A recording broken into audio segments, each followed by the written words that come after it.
Welcome to the Power of Design podcast, where we have inspiring conversations that explore the intersection of architecture, construction, and real estate, so we can understand the dynamics and trends that shape an exciting and powerful built environment. This is your host, Jack Osa. Today, I will be talking to Zach Simpson. Zach is a tenant representation broker at Avison Young in Charlotte, North Carolina. Avison Young is the fastest growing commercial real estate services firm in the world. During our conversation, we talk about his experience in the construction and furniture industries and the importance of developing quality business relationships.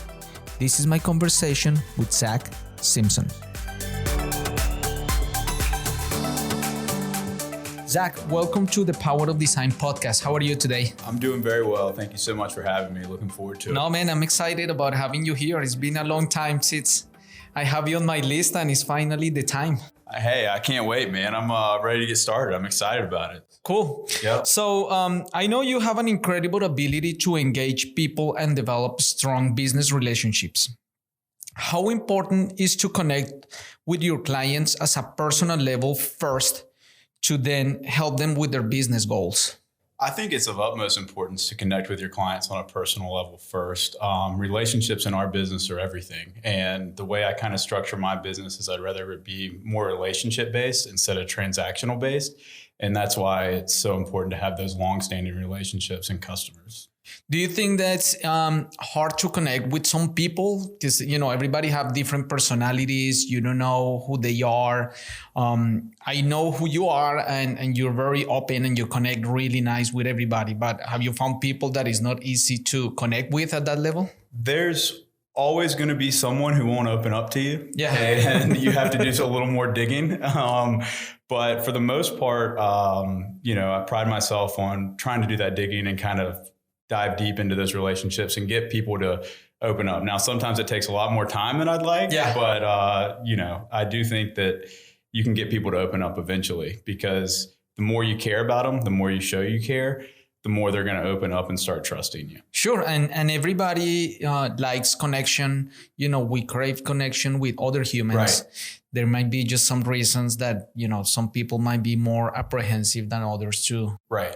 To engage, and even personalities. Like, I'm an introvert, and for me, it takes a while to warm up and to really kind of get the conversation going and trust the person. And I think that's where it goes back to relationships and, how much time and effort are you putting into that relationship? Because if you put the time and effort in, then at that point, someone's going to open up and eventually trust you. Trust takes time. It's easy to lose, but it takes time to gain. Oh, sure. Yeah.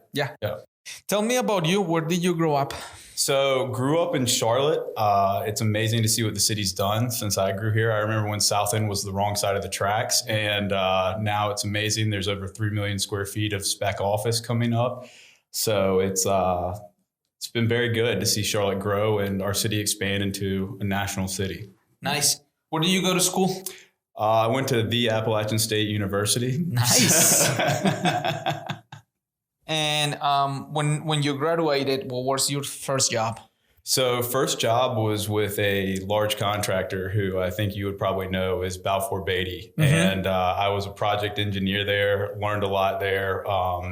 I was helping build data centers and kind of on that team. So it was... What kind of tasks do you have to do there? So I was in charge of supporting, our superintendents, supporting our subcontractors, and supporting the project manager and making sure that I, took the load off him and coordinated with everyone and all parties involved. Why did you start with a general contractor? Did you like construction, or did you know what you wanted to do? What happened? Well, I don't know if you know Robbie Lowe, who's at DPR, but great guy. And he also went to App State, and, we struck up a relationship and just started kind of talking. And then, I had an internship building the student union at Appalachian State. And at that point, it progressed from there. So, yeah. How long were you there for at Balfour Beatty? I was at Balfour Beatty for a little over 2.5 years. Yeah. And after that, where did you go?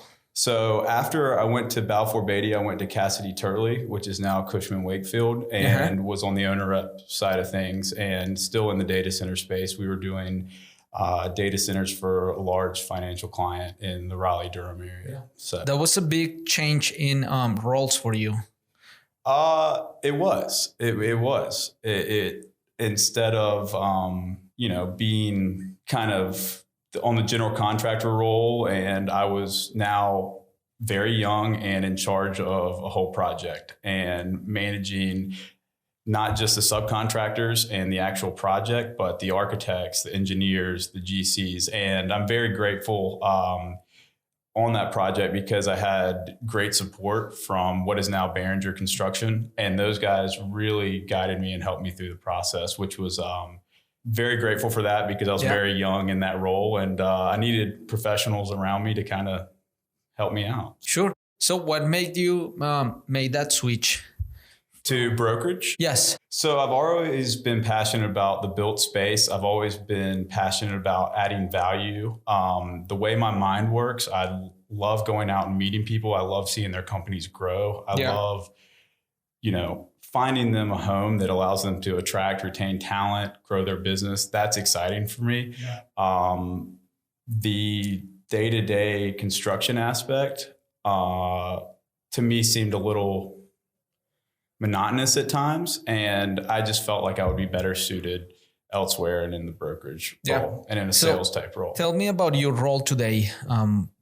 What do you do with Avison Young? Absolutely. What does it mean for you? What are your plans? How do you see the landscape?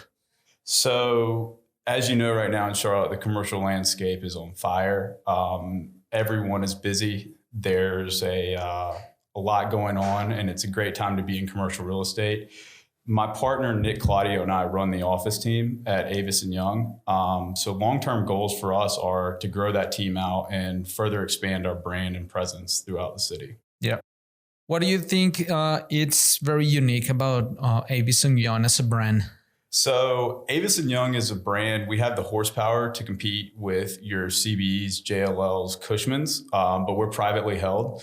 We're able to differentiate ourselves because we're not succumb to shareholders. Yeah. Like some of the others are. Sure. So that's what I think really differentiates us. And we don't have silos, and we have great open architecture partners that allow us to perform at the highest and best level. Yeah. What type of clients do you work with? So my team focuses on office tenant rep. Yeah. We also have a lot of institutional investors who are looking to do adaptive reuse projects throughout the Southeast and the city. And then Nick and I also have a lot of land and development opportunities out there that we're currently listing. But predominantly it's office. Yeah. What do you think is the best characteristic of you as a person that makes you good at what you do? I think it goes back to kind of your opening question. It's being relatable to people, having the ability to gain trust quickly.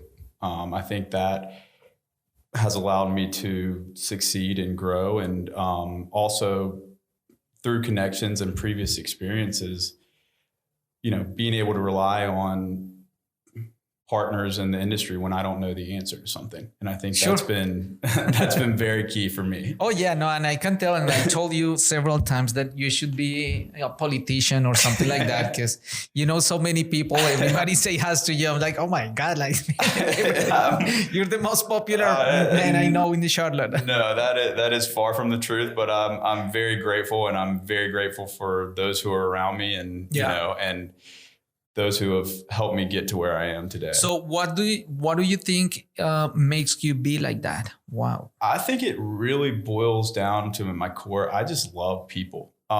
Sometimes my girlfriend kind of hates that because I will talk to anyone, but I think at the core of who I am, it's I genuinely love people, don't hold grudges, and care. And I want to see everyone be as successful and reach their potential that they can. And so that's kind of what excites me.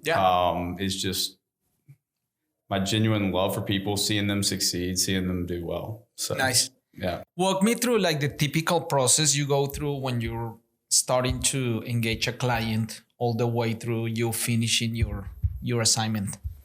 Ooh, that's a loaded question, because I don't know if there's one way that we do it. I mean, there's a million different ways to skin a cat, and sometimes, getting in front of a client is more challenging than others. But typically, what we do is we have initial meetings, initial conversations, make sure that we're aligned together, and then really go out and understand their business and find space that will help them drive profitability and efficiencies while attracting and retaining talent. So how do you go about finding those spaces? So there are numerous databases, CoStar being one of them, also calling on landlord brokers. That's why it's very important to have relationships with landlord brokers. For instance, something that might not be listed on one of our databases is, coming available in 2 months. Yeah. And they'll say, hey, take a look at this. Let's get you through the space, that kind of thing. So really it boils down to some sweat equity and, some technology and databases and things like that. And that's how we go out and find it. When we're looking for investors and people who are looking to do adaptive reuse projects, a lot of those projects are off market. So a lot of times that's knocking on doors, cold calling, walking into a building and honestly kind of just interrupting someone's day, telling them why you're there and telling them, hey, you have an old warehouse in South End. Here you go. Let's get you and your neighbor to sell it together. And this is what it's worth. And that usually piques people's interest, because a lot of those folks in South End, Noda, Plaza Midwood, Fremore West have been sitting on their property for a long time. So now they can make, 4 or 5x what they bought it for. Nice. Yeah. So you helped your client through the transaction to, finding the space, maybe negotiating whatever terms they need to negotiate. Do you have any involvement during helping them with the design and construction of their space? Absolutely. But again, that's where, Jack, I rely on partners like you, because y'all understand workplace design way better than I do. And that's where it's important to have coalition partners like yourself and strong GCs to help you kind of take a look at it and say, hey, do we really need this amount of space, or can we get more efficient? Yeah. What do you think of the typical office designs we have today in our city? So I think you're seeing a change in trends, to be honest with you. People want a more collaborative environment, but they also want private space as well. The open floor plan is kind of going away because people need that kind of private environment as well. But I also think that if you have those collaborative spaces, you're able to really kind of drive relationships, drive creativity, things like that. And that's more where the office is going. The office is changing from a place where you have to be to a place you want to be. And certain amenities, lounges, wellness offerings, things like that are all being incorporated into the space now, which is something that you didn't see before. So, yeah. What about the new trend of co-working being part of the workplace options that we have? Used to be that you either have an office space that you're leasing or not, but now you have another option, which is very interesting. What do you think about that? Say what you will about WeWork, but they showed us a different way to do things. Yeah. And I think it's very important. And I think the flexible office space is going to be here to stay, and the co-working is going to be here to stay. I think people are looking at their space, culture, interaction, and behavior, and incorporating all those things into the design of their space now, which is very important. And that's kind of what WeWork told us: bring amenities, into the space. Amenities are crucial to the workspace. Yeah. And kind of taught us how to do that. Yeah, that topic always comes to surface during most of the podcasts I have done, because workplace design keeps morphing, and sometimes it becomes a trend but then you see that big influence of hospitality and more kind of residential look and feel coming to the space, because I believe that is not about that separation of life, work life and your home life. You're still the same person. You're living, you want to have fun, you're still growing, you're learning, and you should have the opportunities everywhere. I think traditionally workplaces, maybe in the 90s and before that, they were more like machines. There is this box and you come and operate it. And as long as you do the same thing over and over again, then you're good. Yeah. And to your point, I mean, amenities aren't about escaping the workplace.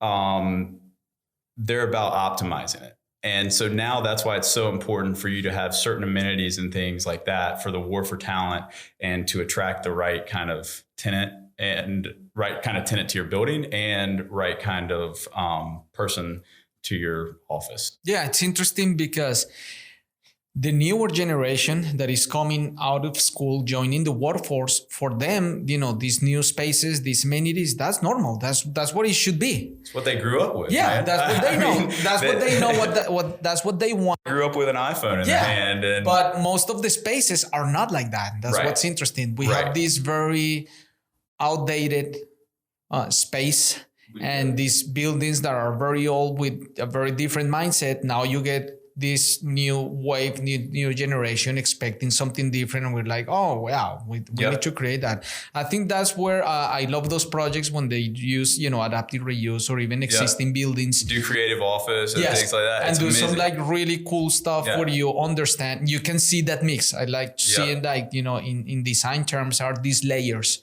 So you see the old and then you see the new one, and then you see people acting in it, and it brings a lot of energy. It brings a ton of energy. And I also think it's cool with those adaptive reuse projects, just keeping a little bit of the history, not just doing a brand new, beautiful facility, but keeping a little bit of the history and that feel to the city. I think that's very important for a city to have different pockets and things like that you can live, work, and play in.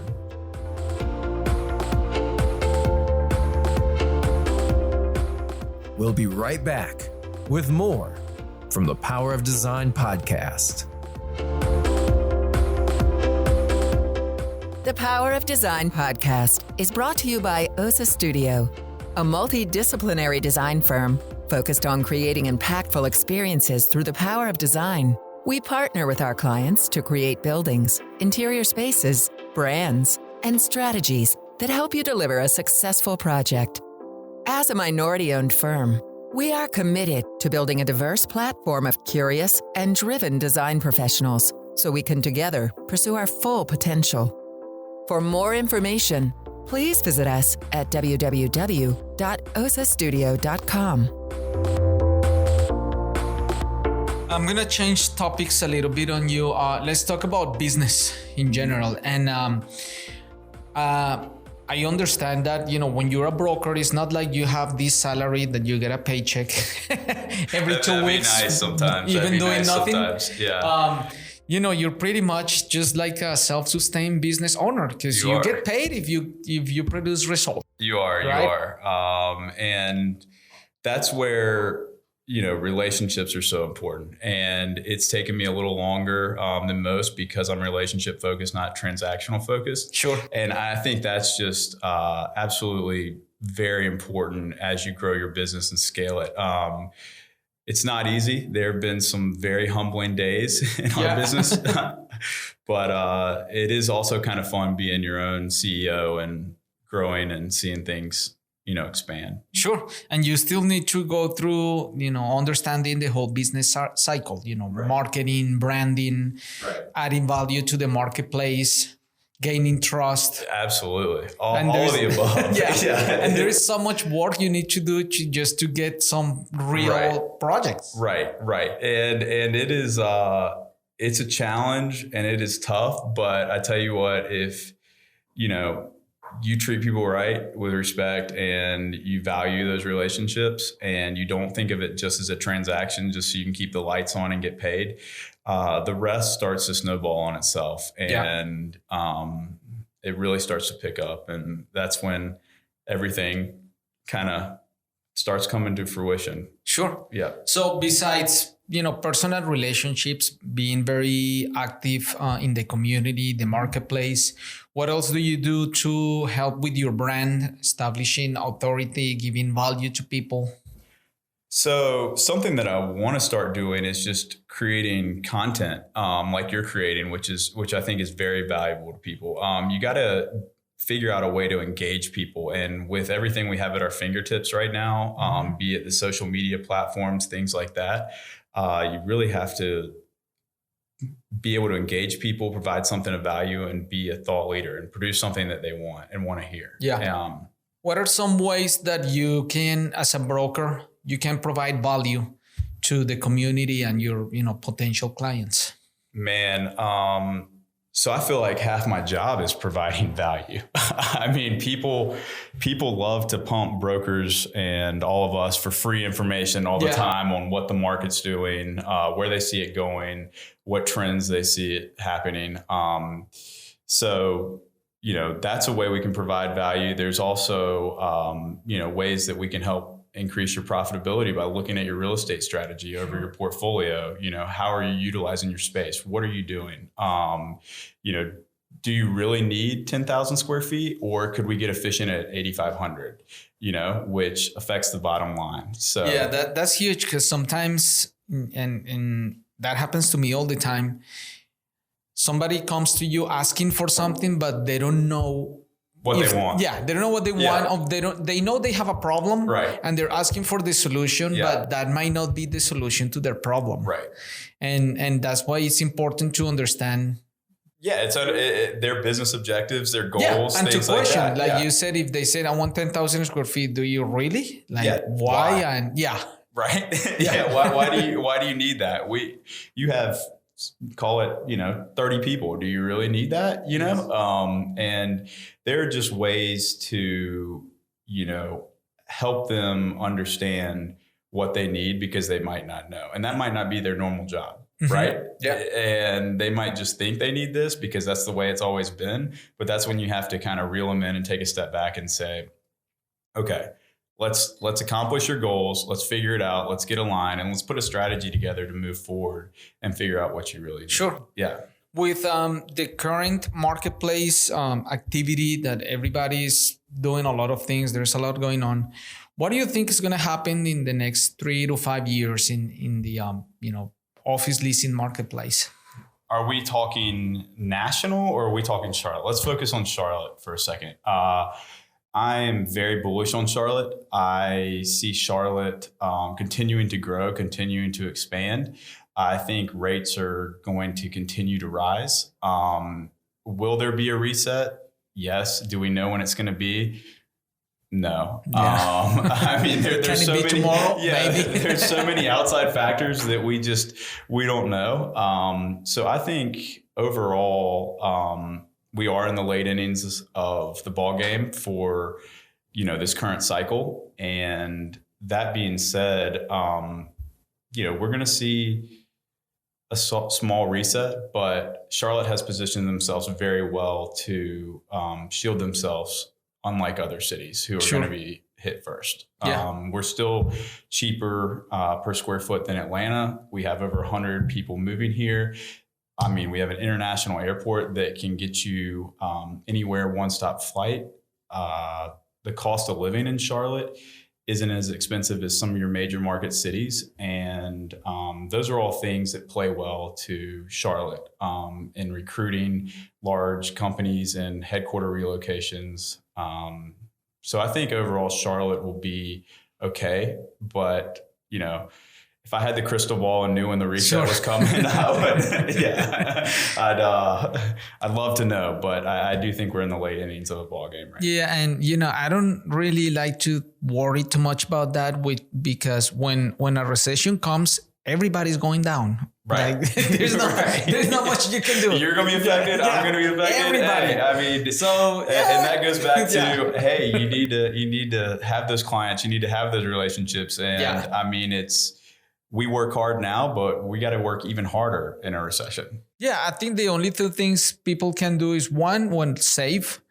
save money, be smart, and diversify your offerings. Right. Because when you cannot sell what you sell today anymore, then sell something else. Yeah, exactly. That's why I became a very fan of sales and learning about branding and marketing, because once you understand that world and you know how to sell, you sell anything. Yeah. It doesn't really matter what the product or service is. I agree. If you have a good network, good relationships, connect with people, and you know how to add value and deliver value, you can use it to sell anything. Yep. At any time. Yeah.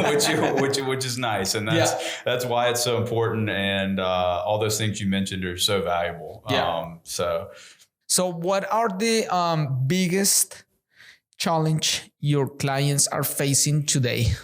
Well, there's a few. One's got to be the sticker shock that they get with the rising rates.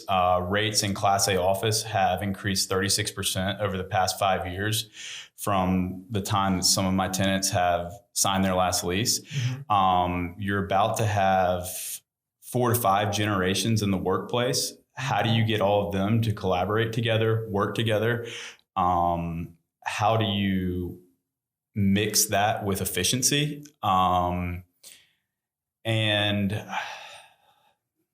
those are probably the biggest 2 challenges we face. And then also the rising construction cost. When we're negotiating leases and going out and getting TI dollars for our tenants and stuff, right now in this market, it never seems to be enough. Yes. Right. And that's a problem. I mean, with your background in architecture, you understand that. I mean, we can give you this. Sure. But it also costs this. Yeah. And the landlord doesn't need to give you these concessions. Yeah. I think I dare to say that I have seen in the last 4 years about a 10% increase every year. Really? Oh yeah. For construction cost. I just got 2 projects that we got pricing back from contractors this week, and everybody's like, what happened? Like this isn't what you told me. Yeah. But we still have these old numbers in our mind. Like, if 5 years ago you had a TI for $50 square foot, you're like, I make it, paint and carpet. Right. Not anymore. No. Now that costs 70. Right. It's crazy how things are going up. And everyone's so busy right now that it's hard getting people to take a serious look at it. And I think that's a significant disadvantage for some of the smaller tenants in the market. Yeah. If you're above 10,000 square feet, people are going to take a look at it. If you're sitting here and you're the 2,500 square foot law firm, they're going to price you out just because they don't have enough people to do the work. Oh, sure. Which is some of the things that we're seeing, which is a challenge. Yeah. What do you think are efficient ways that we can bring back to the clients in terms of the design and construction process to make them feel that they're getting a deal, that they're getting something more progressive? And just to kind of say where my question is coming from, like I kind of see a lot of benefit in design build, or like putting packages together with design, furniture, and construction, and doing a package that goes back to the owner. You're saying you don't see that? I don't see it. Yeah. But I think there is a huge opportunity to do that. And I think there is. So I think there's a huge opportunity to get the right parties involved early, and really work through the process, work through the plan, and understand, what they want and where we can add value, where we need to cut, where we can incorporate the same design, but maybe not so expensive. Yeah. And I think it's getting the right players to the table earlier, than going out, getting 3 bids, that's such a waste of time. Yeah. I mean, 3 architects, 3 GCs, 3 furniture, 3 IT. If we're sitting in a room and can all collaborate, talk, put our heads together and think, and say, okay, how do we get you the aesthetic, the feel, everything you want with this number?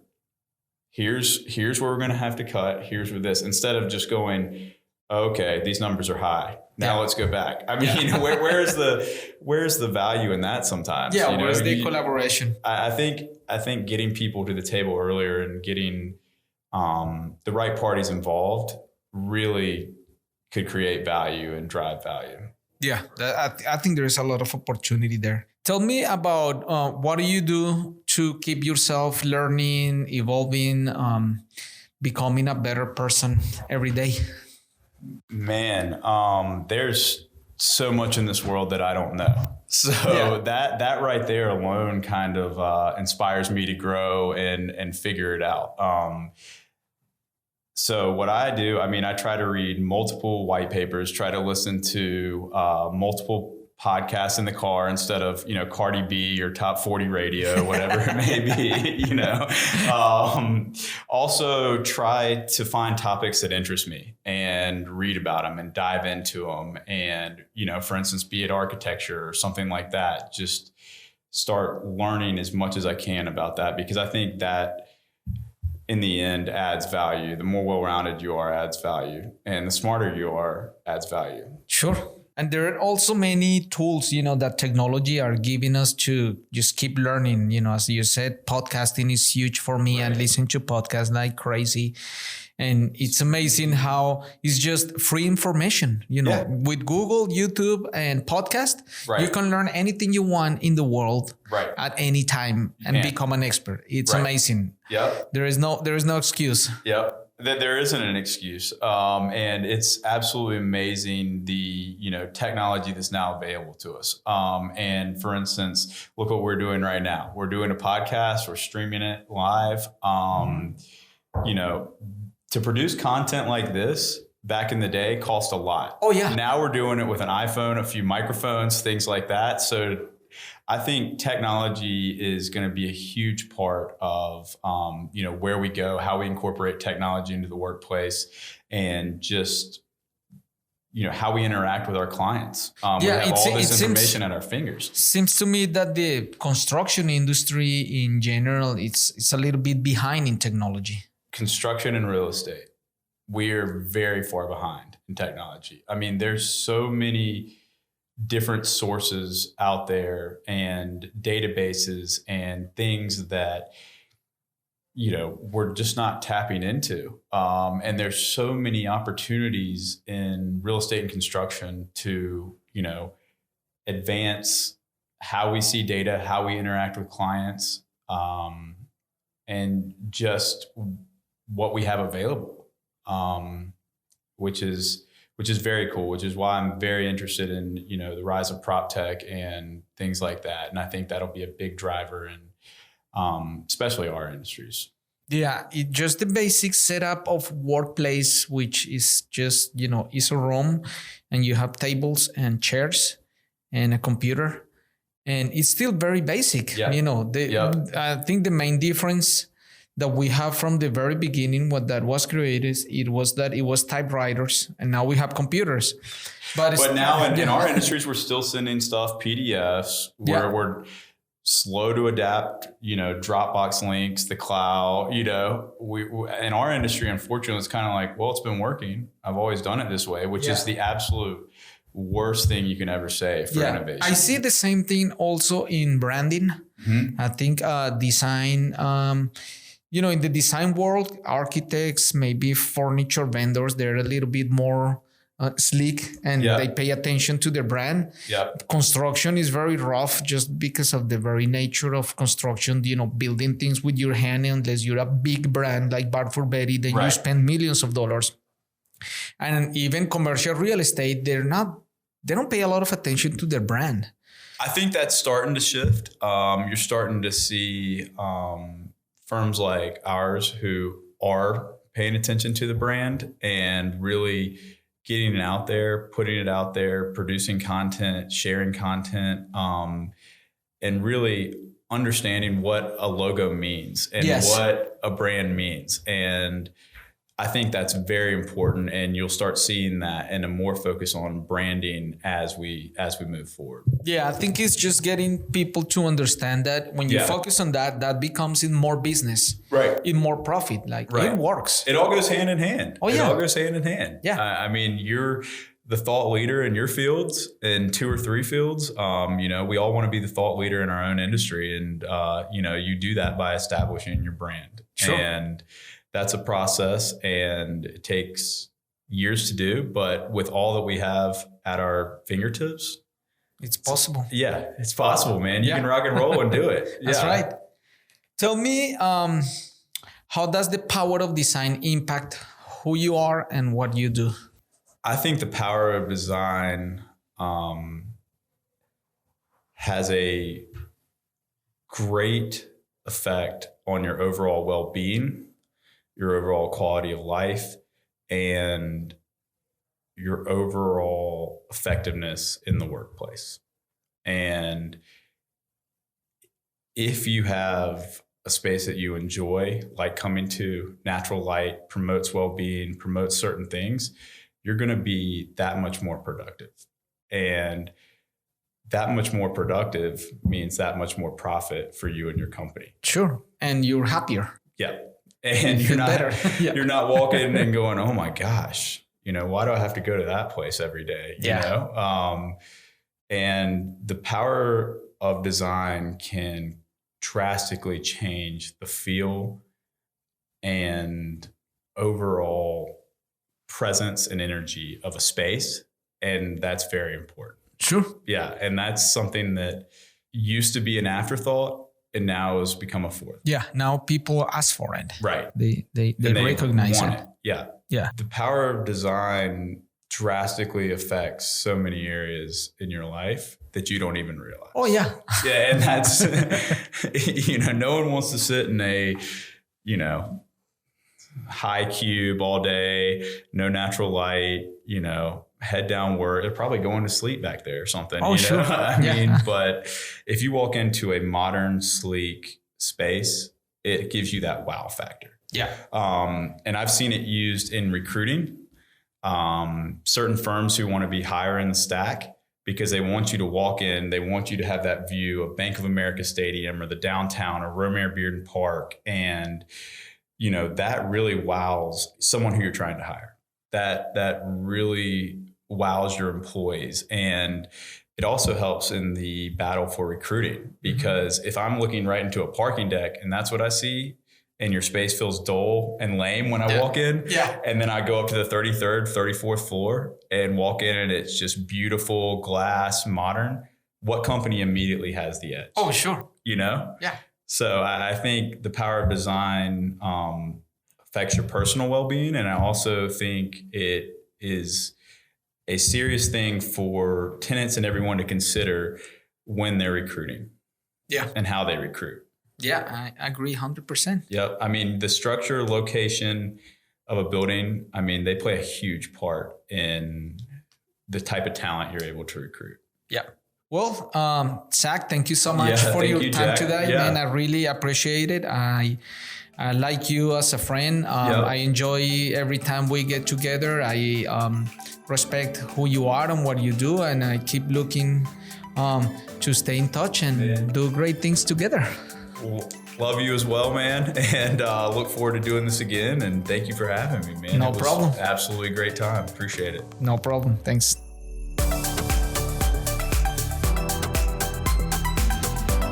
Thank you for listening to the Power of Design podcast. Remember to rate and review on Apple Podcast, Spotify, or wherever you listen. Find out more about Jack and Osa Studio at osastudio.com and follow us on Instagram at The Power of Design Podcast. Thank you.